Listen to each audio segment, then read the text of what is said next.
นี่แหละทุกคนเลยก็อยู่หาดย่านางม่วนอันนี้ก็คือทางเขาทางนาบากของบ่ตูนมืดตึ๊ดตูนกับพวกมหอดเฮือนพี่น้องเอ้ยก็เป็นที่พอหอยแล้ว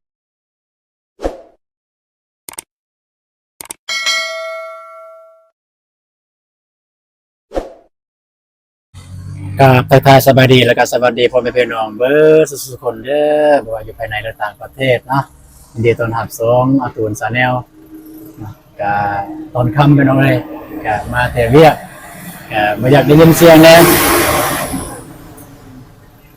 ก็ไม่อยากได้ยินเสียงนะครับมีเสียงรบกวนหลายเด้อพี่น้องเอ้ยเพราะว่าอยู่ในเมืองพี่น้องเอ้ยอยู่เมืองท่าแตงนั่นแหละก็มาแต่ถ่ายงานมาแต่บ้านน้องเดิมกับบ้านน้องเด่นพี่น้องเอ้ยหากันแยกทางกับไอ้บ่าวนุ่งเมื่อกี้นี้พี่น้องก็บ่ตูนก็ได้แวะมาหานยาพี่น้องหานขายยาเพราะว่าแม่ของบ่าวตูนเองก็บ่สบายพี่น้องเอ้ยก็มื้อก้อนๆเนี่ยบ่าวตูนก็ได้พาไปโรงหมอแต่ว่าบ่ได้ถ่ายคลิปพี่น้องบ่ได้ถ่ายคลิปให้พี่ๆพ่อๆแม่ๆได้เบิ่งพี่น้องเอ้ยบ่ได้ถ่ายลงนะก็แล้วก็มี FC ก็คือเป็น FC เราคิดว่านะคนอยู่ในบ้านเขามักเว้าให้เฮาว่าเป็นหยังต้องไปช่วยเหลือคนอื่นแบบแม่ตัวเองนี่คือบ่ซอยนะด้วยความว่าเฮาก็ได้พาแม่ไปโรงหมออยู่แต่เฮาบ่ได้ถ่ายลงคลิปไปหยังนะเฮาบ่อยากถ่ายนะก็เลยมื้อนี้ก็เลยได้มาถ่ายเพราะว่าเมื่อเช้านี้ก็เพิ่นก็ยังบ่ดีนะเจ็บคอพี่น้องเอ้ยตอนนี้เฮาก็อยู่ในหาดยาแล้วนะหาดยาพี่น้องเอ้ย โอเคทุกคนเดี๋ยวเราสิเข้าไปซื้อเลยแล้วก็จะเดินทางมาบ้านเนาะนี่แหละทุกคนเลยก็อยู่หาดย่านางม่วยไสยเสนเนาะก็บ่แม่นว่าโปรโมทอีหยังเด้อพี่น้องเอ้ยก็คือได้มาซื้ออยู่หาดนี้อยู่เมืองท่าแตงแขวงสิกอเขานี่แหละพี่น้องเอ้ยแต่เพิ่นขายยาแต่ว่าสิเข้าไปซื้อเลยแล้วก็บ่ฮู้ว่าถ้าจะเพิ่นให้ถ่ายหรือบ่นะถ่ายคลิปนะไปกันเลยพี่น้อง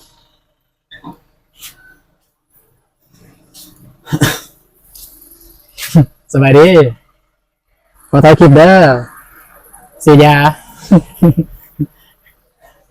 เด้อมาซื้อยาเด้อสบายดีเด้อทักทายเนี่ยเอาถ่ายลง YouTube เด้อก็จะเริ่มเข้าไปเบิ่งแหน่ในซ่องเด้อนี่ก็หากันมาแต่ไปถ่ายแถวพู้นแถวบ้านนอกบ้านนาไปถ่ายช่วยเหลือถ่ายแบบช่วยเหลือนะแบบช่วยเหลือแบบคนทุกข์คนยากใช่ไหมเอาถ่ายทอดซื่อๆเนาะเฮาก็บ่มีเงินช่วยเหลือแต่ว่าเพื่อมีแบบผู้FC ผู้ใหญ่ใจดียังเพิ่นอยากช่วยแม่นเฮาก็เป็นสะพานบุญให้นี่แม่นนั่งแล้วก็พุ่มเมื่อก็เริ่มบ้านไฟไหม้หั่นไปทีมงานหลายคนไปเขาพุ่มเลยไปบอนไฟไหม้หั่นก็ไปซอยอยู่หั่นก็เงินก็ของ FC นั่นแหละเพิ่นซอย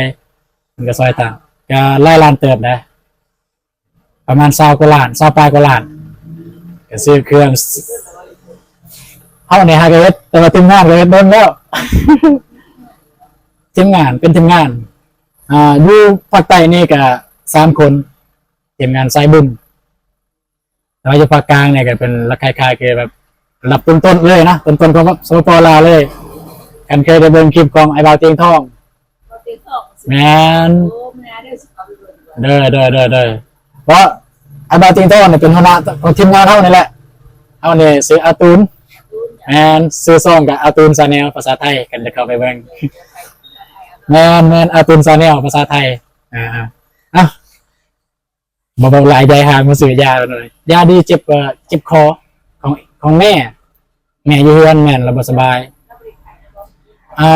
ไข่บอกน่าจะไข่อยู่เห็นแบบเงาง่อยแม่นก็ลองจัดเลยจัดแบบติดยาเจ็บคอยาเดียวยังก็จัดเลยนี่ก็ทางเอื้อยเพิ่นเนาะฉะนั้นทางเอื้อยเพิ่นมาซื้ออยู่ทางหลังนี่ซื้อป้ายแม่นแล้วเมื่อกี้ก็ได้อ่านซื้อป้ายอยู่ก็บ่ว่ายังกันเนาะบ่ได้อยู่เขตเมืองท่าแตงอยากมาซื้อยุกซื้อยาก็มาได้เด้อหันก็อยู่แคมทางพี่น้องเอ้ยบ่ได้เขตนี้จันทร์ถึง10เปิดงานนี่เปิดเป็นโมงเช้าฮอดแต่จันทร์ถึง10เลยก็คือแบบทุกมื้อเลยซะแต่เช้าฮอดค่ำ อ๋อเวลาไปก้านก็คือผัวอยู่เนาะทางเอื้อยเพิ่นก็จัดยาให้พี่น้องตัวนี้ให้ทำเองเรากินเด้อ2 เม็ดเด้อ2 เม็ดเสาแรงเนาะโดยใส่น้ำนิดนึง2 เม็ดโดยแม่ก็เจ็บอดแอดอยู่แบบ แม่นบ่ มือหนึ่งดีซีมือไข่เคยนะก็ไม่ได้สูงปานใดประมาณอายุมัง50 ปีนั่นแหละ โอ้ยจังนั้นแล้วแม่แล้ว สูงแล้วเนาะอายุสูงเท่าไรเนี่ย50,000 50,000เป็นน้องเลยเอ้ยตกโดยอยู่นี่ในค่ายแบบยาเก็บทุกประเภทเนาะเดี๋ยวเปิดดนแล้วอาหารเนี่ยเขาที่มาที่6แล้วไม่ได้ยินเสียงเพิ่งกระเทินได้ลมน้ำเอือจะทามนะลองจับนะจับเลยเรื่องนี้ไม้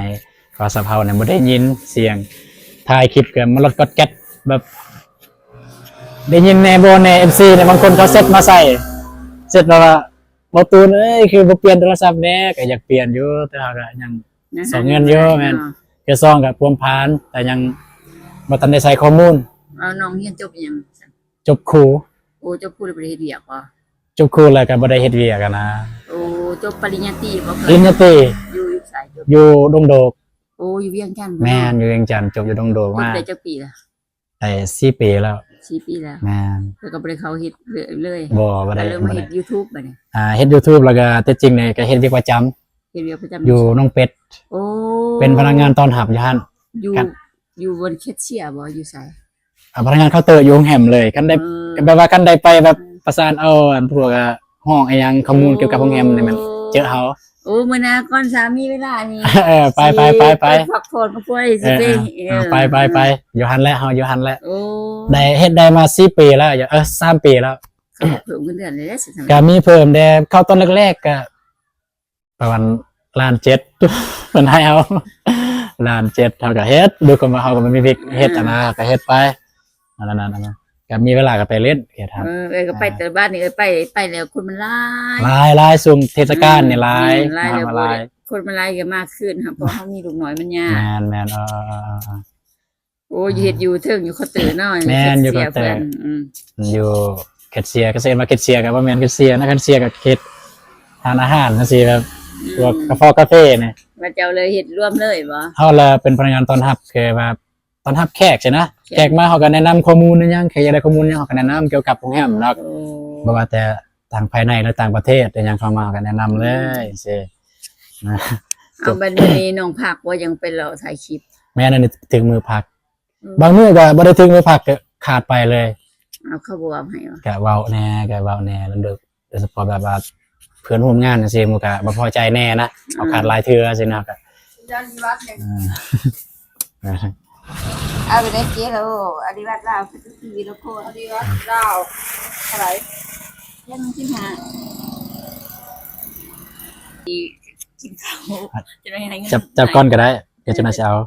50,000เนาะแม่น50,000จะได้ให้นมลูกเป็นอีช่างเนาะ2 ชั่วโมงให้นมลูกแล้วไว้มื้อหน้าโอเคเอาขอบใจเด้อโดยกลับก่อนเด้อถ้ามีเวลาก็ไปเล่นบอลน้องไอเดียครับโดยแล้วอย่าลืมเข้าไปเบิ่งนะเด้อตูนซาแนลแม่นเป็นภาษาไทยเด้อแม่นเป็นเป็นภาษาไทยตูนซาแนลเห็นเลยประมาณคลิปเลยประมาณมื้ออื่นได้ลงแล้วเพราะว่าตอนได้ตัดต่ออีกแม่นตัดต่อเองเลยแม่นโดยกำใจได้หลายเด้อเอากลับก่อนโดยตายคลิปนี้ฮอตเลยเอาบ่ไล่ดอกฮอต1,000 คนเบิ่งเนี่ยสิมารีวิวเต็มที่เลยวันนี้โดยเอากลับกันทุกคนมีแต่ว่าเบาตูนจะได้เดินทางต่อพี่น้องเอ้ยซ้ำฮอดบ้านก็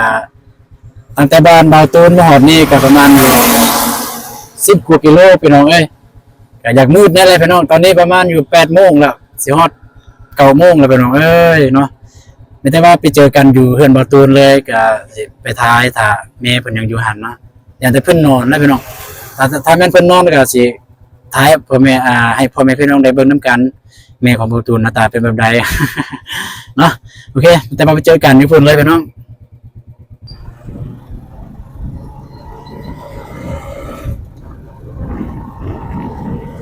โอเคทุกคนตอนนี้ประตูนก็หอดทางเขาเมืองบ้านเนาะทางลังของประตูนก็คือเป็นทางใหญ่เป็นทางล่วงอันนี้ก็คือทางเขาทางเมืองบ้านของประตูนมืดตึ้งเลยพี่น้องเลยยังมีแสงไฟอยู่เขตนี้แหละยังมีแสงไฟวิทย์อันนี้วิทย์ปลาย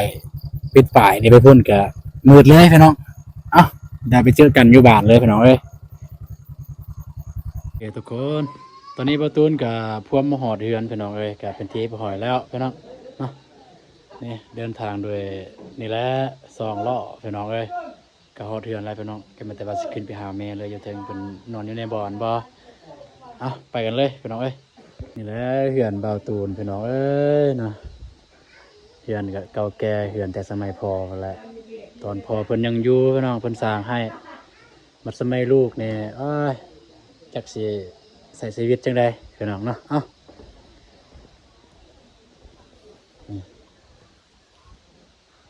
โอ้พี่น้องเอ้ยแม่เพิ่นนอนเลยพี่น้องเพิ่นสิเข้าไปปลุกเลย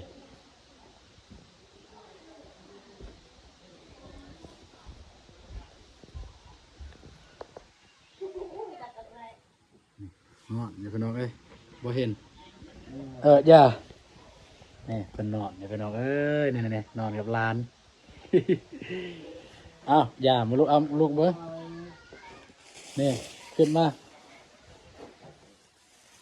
อ้ายนี่บอนเพิ่นพี่น้องเอ้ยนอนกับหลานนอนคนเดียวบ่ได้ถ่ายคลิปเด้อเว้าหยังกะนั่นเด้อถ่ายคลิปอยู่จะหน่อย FC สิอยู่ได้ดอกมันกูเปเทจ่าจังนี่ดิเสียยามเมื่อกี้นี่พี่น้องเอ้ยเสียให้แม่กันบ่สบาย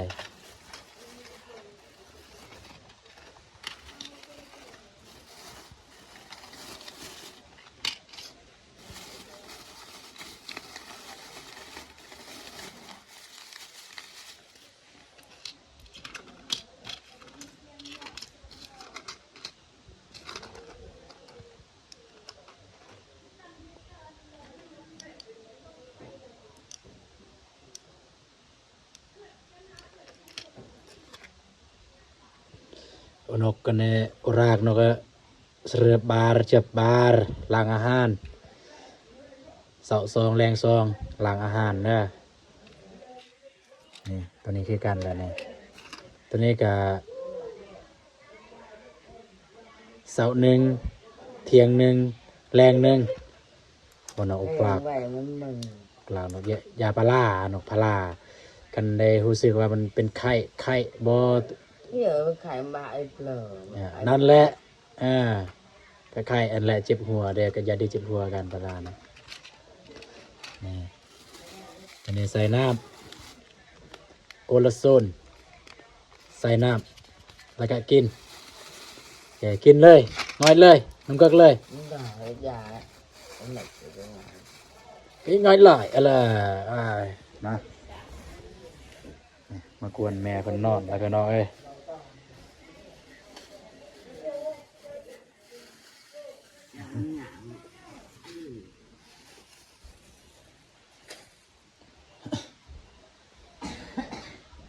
เห็นโบตูนพี่น้องเปื้อนพี่น้องนี่ก็มาแต่หูโอเคทุกคนสำหรับคลิปนี้ก็สิจบลงอยู่บนนี้เลยก็มีอย่างไรก็เมื่อกี้ก็เบาตูนได้ซื้อยาให้แม่พี่น้องก็แม่ไปซื้อยาอยู่ห้างอยู่ในเมืองคนละน้องพี่น้องก็เดินทางมาก็ประมาณอยู่บ่ฮอดชั่วโมงพี่น้องประมาณอยู่10 นาที20 นาที20 นาทีนั่นแหละเพราะว่าเบาตูนก็ขี่รถซาแดก็ไม่ได้ขี่ไว้พี่น้องทางเปรี้ยวพี่น้องมันดึกแล้วตอนนี้ก็พี่น้อง8-9 โมงแล้วพี่น้องก็ไม่ได้ว่าสิขอตัวไปอาบน้ำพี่น้องก็สิได้พักผ่อนสิได้นอนก็ได้ให้ยาอยู่ไข่แม่เรียบร้อยแล้วก็เพิ่นไปกินแล้วเมื่อกี้นี่ยาก็มียาดีเจ็บคอเพราะว่าเพิ่นก็ห้องแต่เจ็บคอทางเบาตูนก็คือว่าแล้วเนาะเฮาผู้เป็นลูกเนาะก็ฟังแบบบ่ได้เนาะเวลาแบบพ่อ พ่อแม่ห้องเจ็บเป็นอันนี้ว่าแต่พ่อแม่ไอ้ายน้องในเหือนเนี่ยผู้ใดเจ็บเป็นเนี่ยก็รู้สึกบ่ดีอยู่นะเนาะโอเคแต่ว่าเจอกันมื้ออื่นเสาร์พี่น้องคลิปนี้ก็สิจบลงอยู่วันนี้เลยก็เจอกันคลิปมื้ออื่นอีก เอาแต่ว่าขอกล่าวคำว่าสบายดีเด้อบ๊ายบายเจอกันคลิปต่อไปพี่น้อง